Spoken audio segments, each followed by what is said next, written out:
आज देखेंगे हम रूट्स को किस तरीके से हम multiply, divide, addition and subtraction कैसे कर सकते हैं। ठीक है, सबसे पहले हम रूट्स का ऐड करना स्टार्ट करते हैं। रूट्स होते गए, पहले ये समझो ध्यान से।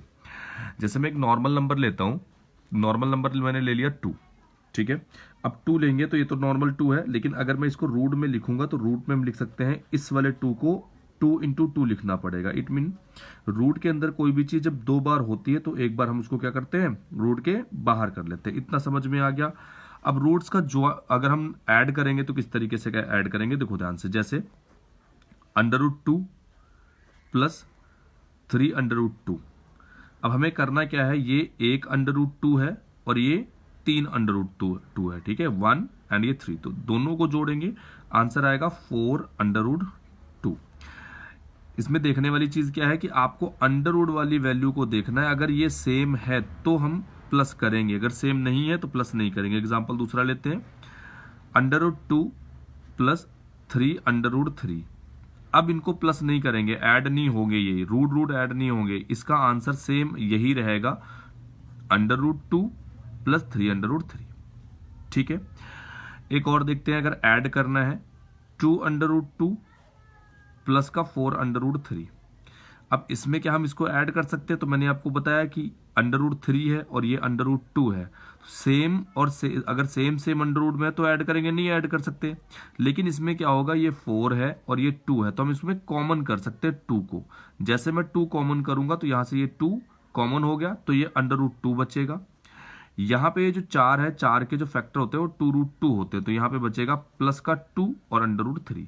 तो इस तरीके से हम ऐड कर सकते हैं। ठीक है, नेक्स्ट देखते हैं कि अगर हमें सब्ट्रैक्ट करना तो कैसे करेंगे। तो सब्ट्रैक्ट भी सेम टू सेम ऐसे ही रहेगा।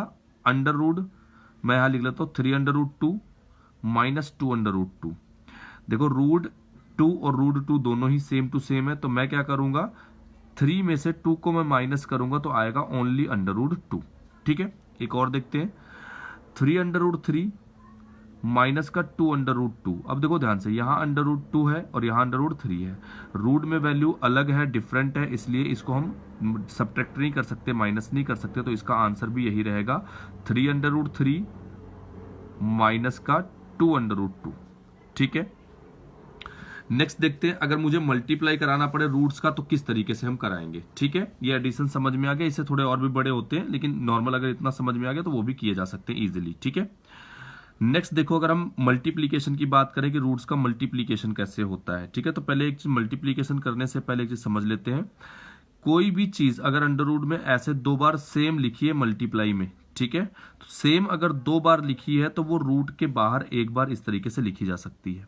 ठीक, यहां प्लस और माइनस में मैंने आपको क्या बताया कि सेम टू सेम होना चाहिए, तभी जो हम उसको ऐड करेंगे और सब्ट्रैक्ट करेंगे। लेकिन मल्टीप्लीकेशन में ऐसा नहीं होता है। इसमें हम क्या करते हैं, अगर सेम नहीं भी है फिर भी मल्टीप्लाई हो जाता है। एग्जाम्पल के तौर पर देखो, 2√2 ले लिया और दूसरा हमें मल्टीप्लाई कराना है 3√3 से। अब यहां √3 है और यहां √2 है। ठीक है, तो ये प्लस माइनस में तो नहीं हम ऐड करते थे, लेकिन यहां हो जाएगा। कैसे, देखो, इस वाले 2 का इस वाले 3 का इस वाले 2 के साथ मल्टीप्लाई कराएंगे, मतलब जो नंबर बाहर रूट्स के हैं उनको अलग मल्टीप्लाई कराएंगे, तो ये हो गया 6। अब ये रूट में 2 है और ये रूट में 3 है, तो इन दोनों का मल्टीप्लाई कराएंगे तो आएगा अंडर रूट में 6। तो इस तरीके से इसको हम मल्टीप्लाई करा लेंगे। एक और देखते हैं, 2 ब्रैकेट में अगर मैं कहूं 2 प्लस √2 है और प्लस 3 ब्रैकेट में है √3 माइनस का √2।